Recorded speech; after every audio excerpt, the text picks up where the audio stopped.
ఈరోజు కౌన్సిల్ సమావేశం జరిగింది. ఈ 5 సంవత్సరాల్లో జీవీఎంసీ చరిత్రలో 5 సంవత్సరాలే కాదు, జీవీఎంసీ పుట్టిన దగ్గర నుంచి కూడా ఈరోజు చీకటి రోజు. ఈరోజు చీకటి రోజు. ఎప్పుడు చరిత్రలో కనీవిని ఎరగనట్టుగా చట్టాన్ని చేతితో తీసుకుని వాళ్ళు ఇష్టారాజ్యంగా ఇవాళ వచ్చి జీవీఎంసీలో మేయర్ కానీ, కూటమికి సంబంధించిన సభ్యులు కానీ, అధికారులు కానీ వీళ్ళు ప్రవర్తించిన తీరు చాలా రాజ్యాంగబద్ధంగా, రాజ్యాంగ విరుద్ధం, చట్ట విరుద్ధం. దీన్ని ఖండిస్తున్నాం పూర్తిగా. మా సభ్యులు సుమారు 10 మందిని బలముందని, జులుముందని 10 మంది మా సభ్యులకి దెబ్బలు తగిలాయి. ఇప్పుడు అక్కడికి వెళ్తాం, చూపెడతాం. విపుల్ కుమార్ తగిలింది, జానకాంకి దెబ్బలు తగిలినాయి, వెంకటరమణ తగిలింది, అల్లు శంకరరావు తగిలింది, కోరుకొండ స్వాతికి తగిలింది, అలాగే మా డిప్యూటీ మేయర్ సతీష్కి, మా ఫ్లోర్ లీడరు శ్రీనివాస్కి, అలాగే బల్లా లక్ష్మణకి మనం చూపెడతా ఉన్నాం. ఈ రకంగా శాంతియుతంగా మా డిమాండ్ ఏంటి? ఏదైతే మొన్నటి రోజు ఇచ్చిన 15వ అంశం ఏదైతే ఉందో, చంద్రబాబు నాయుడు గీతం యూనివర్సిటీకి 5,000 కోట్ల రూపాయల భూముల్ని దోచుకోవడానికి ప్రయత్నం చేస్తున్నారో, ఆ ప్రయత్నంలో భాగంగా కౌన్సిల్లో తీర్మానం ఇవాళ పెట్టిన తీర్మానాన్ని దయచేసి తీర్మానం పెట్టొద్దు, దాని మీద నిర్ణయం పెట్టొద్దు అని చెప్పి మా డిమాండ్. మేము అడిగిన డిమాండ్ అది. ఈ విశాఖపట్నం ప్రజల పక్షాన, ఈ రాష్ట్ర ప్రజల పక్షాన అవినీతికి వ్యతిరేకంగా, దోపిడీకి వ్యతిరేకంగా మేము వచ్చి అడిగితే మా కార్పొరేట్ల మీద వచ్చి దౌర్జన్యం చేసి వాళ్ళ మీద వచ్చి కొట్టడానికి తయారై తోపులాడి చేసి, ఎప్పుడు కనీవిని చరిత్రలో పోలీసులు లోనకు పిలిచి ఇక్కడ మీ మీడియాని వచ్చి ఎప్పుడు కూడా రానికంట, జరిగిన వాస్తవాలు బయటకు తెలియకంట, అందుకే చీకటి రోజు ఇవ్వాలని చెప్పాం. దురదృష్టం, మన గాంధీ గారు, మహాత్మా గాంధీ గారు ఈ దేశాన్ని స్వాతంత్రం తీసుకొచ్చి మన స్వేచ్ఛ వాయువులను పీల్చుకునే అవకాశం ఇచ్చి వాక్ స్వాతంత్రం ఇచ్చిన గాంధీ గారు ఇవాళ వర్ధంతి. ఆ రోజునాడు ఇలాంటి దుర్మార్గం ఎందుకు మహానుభావుని ఇవాళ అందుకేనా ఇలాంటి దోపిడీ కోసమైనా మాకు స్వాతంత్రం ఇచ్చా బాబు? ఇలాంటి దోపిడీదారులు వచ్చి ఇవాళ అవకాశం కల్పించారు మా పూజ్యబాబుజీ గారు. మీ ఆత్మహత్యలో చూడండి, ఇది న్యాయమా చెప్పండి? 5,000 కోట్లు రూపాయి కాదు, పాపాయి కాదు, ఇది కాదు. 5,000 కోట్లకు సంబంధించిన భూమిని 54 ఎకరాల 79 సెంటుని ఏ రకంగా ఇవాళ తెలుగుదేశం పార్టీ చంద్రబాబు నాయుడు కుటుంబ సభ్యులు దోచుకుంటున్నారో, ఏ రకంగా భారతీయ జనతా పార్టీ అలాగే జనసేన పార్టీ దాన్ని సమర్థిస్తుందో, దయచేసి విశాఖపట్నం ప్రజలే కాకుండా రాష్ట్ర ప్రజలందరినీ కూడా నేను చూడమని చెప్తున్నాం, ఆలోచించమని చెప్తున్నాం. ఇది చాలా దుర్మార్గం. నాకు తెలుసు, నేను ఎన్నో సభలు చూశాను. నేను పార్లమెంట్ సభ్యుడిగా ఉన్నాను, శాసనసభ్యుడిగా ఉన్నాను, శాసనమండలి సభ్యుడిగా ఉన్నాను, చూశాను. 1, 2, 3, 4 అని పొడియమ్మ కూర్చున్నా, బెయిరే అదే తెప్పించుకున్నా, అంతే. 1 అయిపోయింది, 2 అయిపోయింది, 3 అయిపోయింది. ఎవరు ఆఫీసర్లు ఎవరు సభకెళ్ళే? అక్కడ కమిషనర్ ఏం చేస్తున్నాడు, సెక్రటరీ ఏం చేస్తున్నాడు, వీళ్ళు ఏం చేస్తున్నారు? అసలు విషయాల గురించి అలేదు. ఈయనే 1, 2, 3, 4 అయిపోయింది 15 అని లేచి వెళ్ళిపోవడం. ఇది చట్ట విరుద్ధం. ఇది ఇవాళ జరిగిన ప్రొసీడింగ్స్ ఏవి కూడా అవి లా బైండింగ్ కాదు, అవేవి చెల్లవు.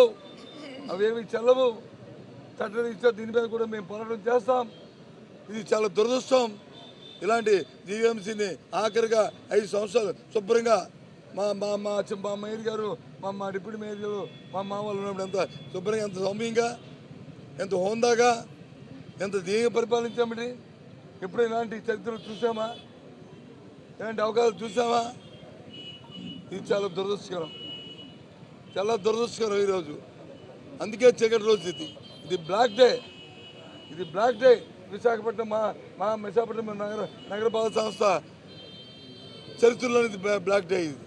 ఇలాంటి రోజు మళ్ళీ కూడా రాకూడదని నేను ప్రజాస్వామ్యాన్ని కాపాడుకునే వ్యక్తిగా ఇవాళ మనం చేస్తున్నాను.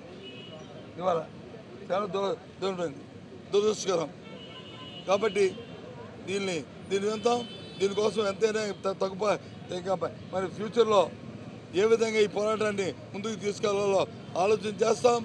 మా నాయకుడు జగన్మోహన్ రెడ్డి గారితో మళ్ళీ మీ అందరం కలిసి కూర్చొని దీని మీద చర్చించి ఒక కార్యాచరణ రూపొందించి ప్రకటిస్తామనే విషయాన్ని తెలియజేస్తున్నాం. నేను దీని అన్నీను ఒక పక్క న్యాయ పోరాటం, ప్రజల తాలూకు మద్దతు, ప్రజా పోరాటం అన్నీ కూడా చేస్తాం. ఇది చాలా అన్యాయం. ఇది చంద్రబాబు నాయుడు గారి కుటుంబం దోచుకుంటున్న ఈ 5,000 కోట్ల రూపాయల భూదోపిడీ అనేది ఇది చరిత్రలోనే ఎప్పుడు జరగంది. ఇది చాలా అన్యాయం. ఇవాళ మిమ్మల్ని కూడా లోనికి రానికంట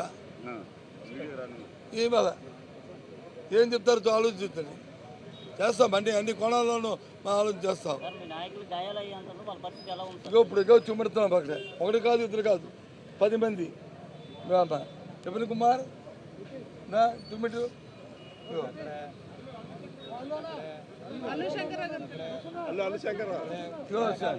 లక్ష్మణరావు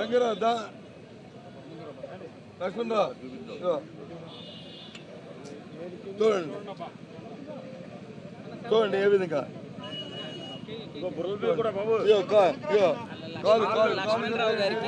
లక్ష్మణరావు గారికి గట్టిగా అయింది.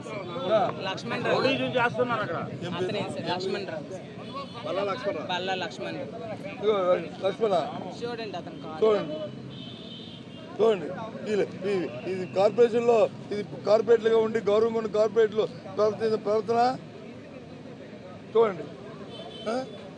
మా ఫ్లో లీడరు నటానికి కూడా ఇబ్బంది పడిన బాగా సీన్ని మా డిప్యూటీ మేయర్ని అతని మీద మేనేయండి నీకు మా డిప్యూటీ మేయర్ మేనేయండి నీకు అది నటానికి కూడా ఇబ్బంది పడుతున్న పరిస్థితి. ఆయన వచ్చి మేనేయండి నీకు ఆయన్ని డిప్యూటీ మేయర్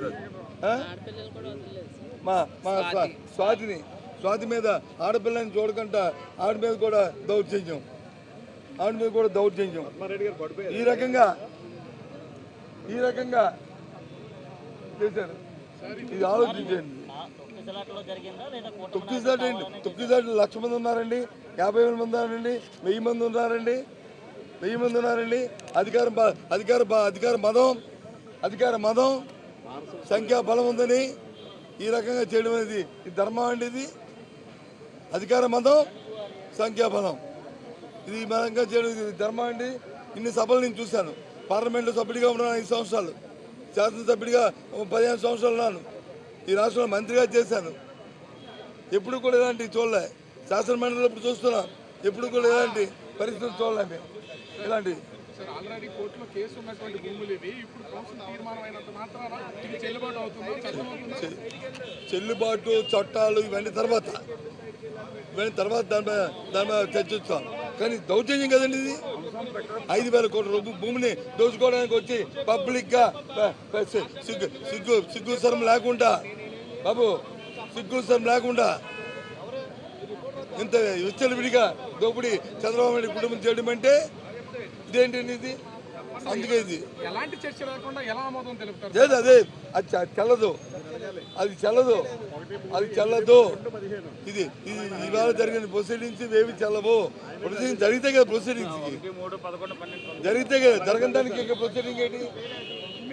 మేయర్ 1, మేయర్ 2 ఏదో బయట ఆక్షన్లో ఏలం పాటలుగా 3 అయిపోయింది, 1, 2, 3 అయిపోయింది, 4.